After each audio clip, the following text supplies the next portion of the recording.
21 is looking back at how the 9/11 attacks changed our world forever. And one of the biggest changes is with airport security. Here are the facts of this story, point by point. Officials at the Colorado Springs Airport say there were temporary and permanent changes. You may remember the National Guard was deployed to local airports but left after establishing there was no longer a larger threat. But there's a long list of permanent security changes. Fox 21's Sade Malloy spoke with Colorado Springs Airport officials to get a breakdown of life after 9/11. Sade? While a majority of the population was trying to grasp what was happening after the terror attacks, the federal government and the FAA kicked into high gear.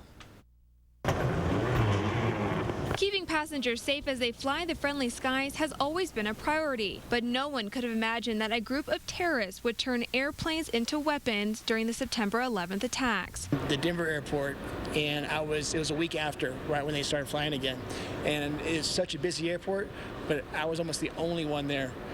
It was a ghostly feeling. With a need for a higher level of security, big changes were taking place at airports across the nation, including baggage and passenger screenings.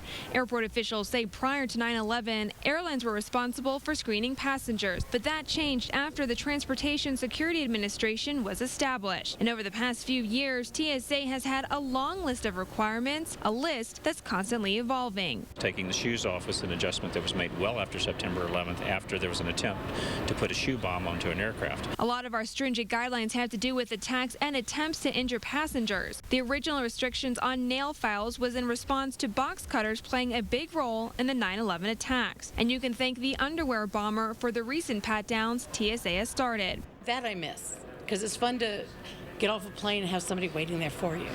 And it just doesn't happen anymore. While it's fun to reminisce about the good old days, TSA and airport security are part of a post-9/11 world where security policies are necessary.